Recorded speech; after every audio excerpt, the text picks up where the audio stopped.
Hello everybody, back again. Okay, so we got a barometer that measure pressure and altitude, okay? So, and I put it on my web browser.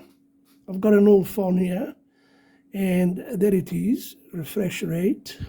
You can refresh it. It gives the altitude, sorry. Okay, so the altitude, altitude is, it's 23 meters where I am, but because of the pressure change, the altitude will also change. This is the closest that I could get, minus, I don't know, half a meter around there. And the temperature, which is 2517.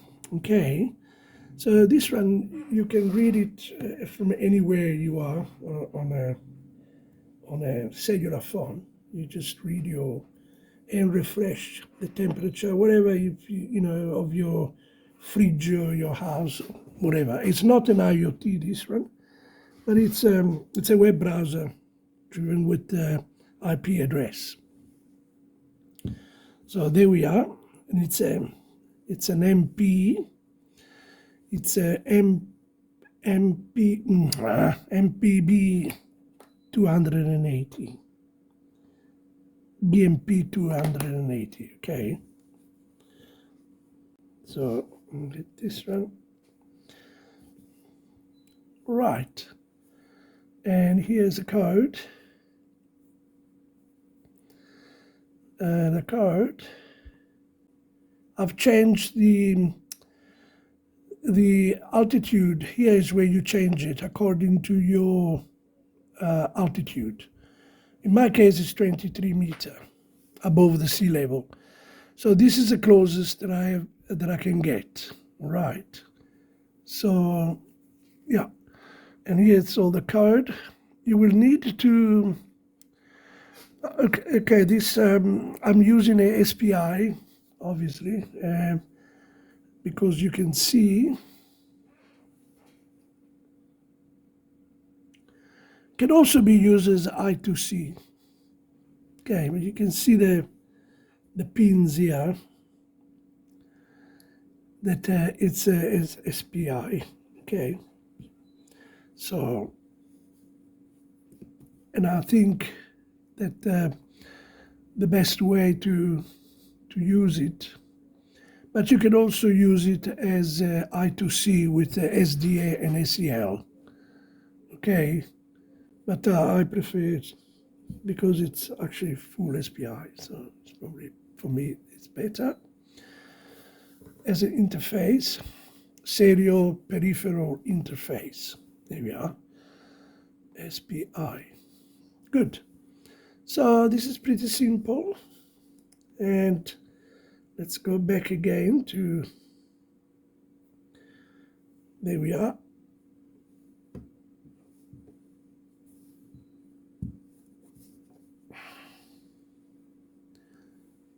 Okay, so now I'm 1.46 meters under sea level. Yeah, so it's perfect. It does work well. Sorry, the screen is broken, but it's an old phone. Play around with it. I can't use my main phone because it uses a camera. So there you are.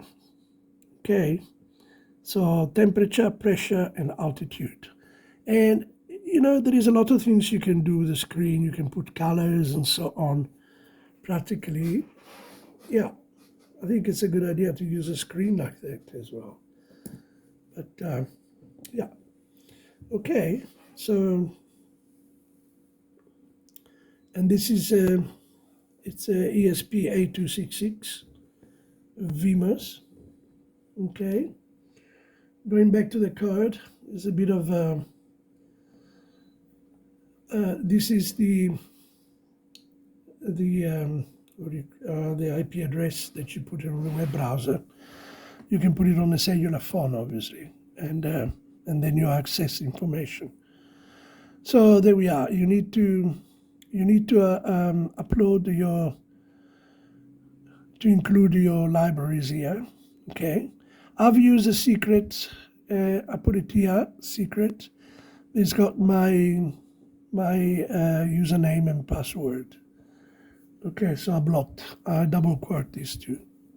But if you want to use this one, you unquote this one, the constant, character, the SSID, and your password. Okay, and then you remove this one, secret, if you don't have your, your file. This is the SPI, okay, set up with a 4-wire. But as I said, you can use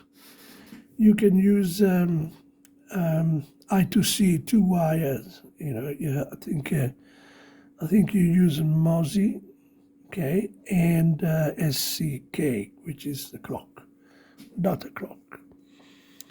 All right, and then this is the web browser setting up.